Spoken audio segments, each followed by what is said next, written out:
सादर जय श्री कृष्णा, जय श्री राम, जय माता दी, जय माँ पराम्बा।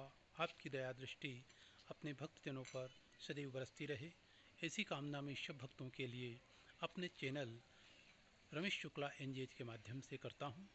आज पुनः एक सत्संग की पावन बेला में सत्संग के दृष्टांत को हम आप लोग श्रवण करेंगे। ध्यान से सुने और आगे तक भी अपने इष्ट मित्र सगे संबंधियों तक इस वीडियो को पहुंचाए, जिससे कि आप पुण्य के भागी हो और वह लोग भी सत्संग से जुड़ सकें। श्री राधे। प्रिय सज्जनों, ध्यान दीजिए। सत्संग एक ऐसी व्यवस्था है, सत्संग एक ऐसी चीज़ है कि जो व्यक्ति सत्संग करता है, जो सत्संगति में बैठता है, वह अनेकानेक विपत्तियों से बच जाता है। वह अनेकानेक संकटों के आने से पहले सतर्क हो जाता है और वह आपत्ति विपत्ति उसको स्पर्श नहीं कर पाती है। इसलिए सत्संग अवश्य करिए, सत्संग में अवश्य बैठिए। एक चोर था, उसके पिता ने उसे उपदेश दिया कि बेटा कभी भी सत्संग में मत बैठना, कभी भी सत्संग को मत सुनना।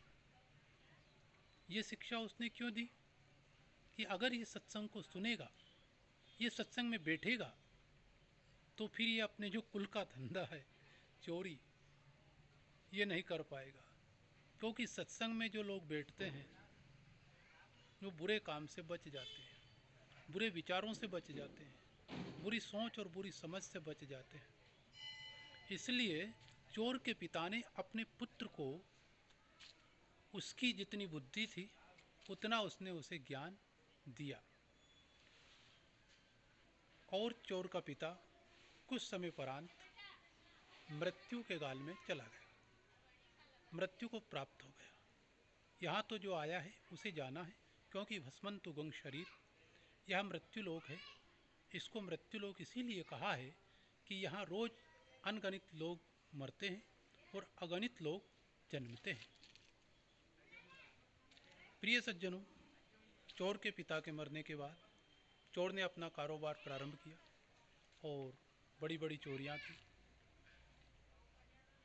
एक दिन वह जिस गांव से निकल रहा था चोरी करने, रास्ता एक ही था और वहीं से उसे निकलना भी था। सत्संग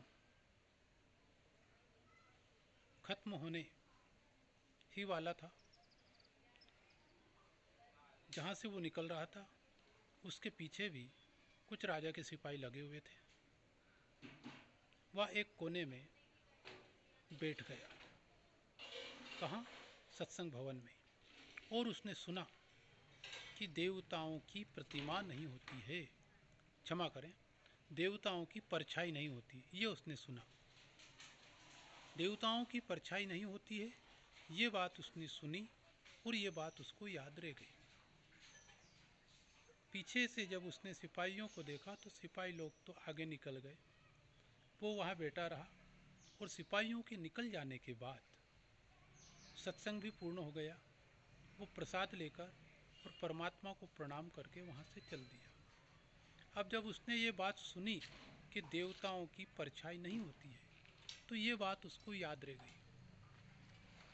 एक बार उसके गांव में एक ढोंगी आया और वो माता जी का रूप धारण करके आया, श्वांग बनाकर आया और लोगों को कहने लगा कि मैं माता हूँ, मैं काली हूँ, मैं जगदम्बा हूँ और आपके गांव में बहुत बड़ी विपत्ति आने वाली है। आप सब लोग अपनी संपत्ति में से आधी संपत्ति मुझे दे दीजिए, तो मैं आने वाली विपत्ति को रोक दूंगी, नहीं तो तुम्हारा सर्वनाश हो जाएगा। प्रिय सज्जनों, लोग अनभिज्ञ थे, उसके बहकावे में आ गए और वो माता का श्वांग बनाए हुए था, माता का रूप में था। इसलिए सब लोगों ने उसको अपनी आधी आधी संपत्ति दे दी।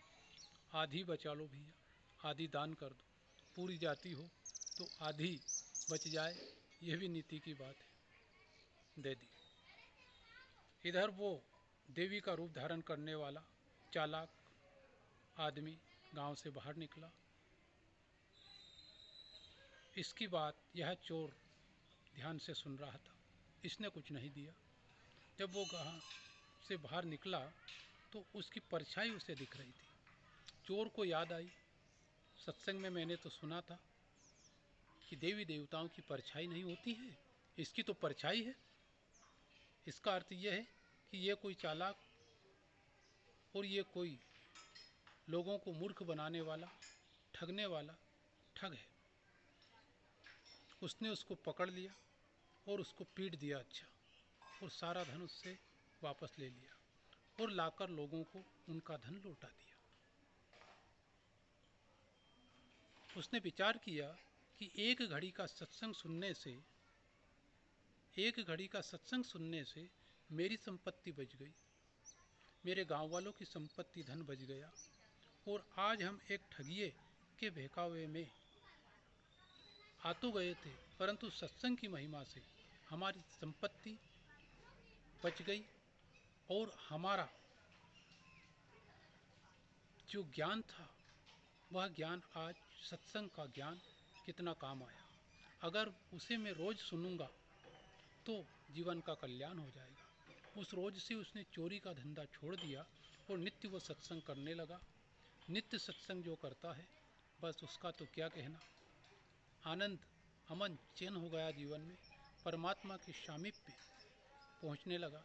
नित्य सत्संग से उसके सद्गुण का विकास होने लगा, और सद्गुण का जब विकास हुआ तो एक दिन वही चोर सब लोगों को उपदेश देने वाला एक उपदेशक बन गया, और जब तक जिया तब तक जीवन में अनंत सुखों को भोगता रहा, और अंत में श्री परमात्मा हरि के लोक को गया।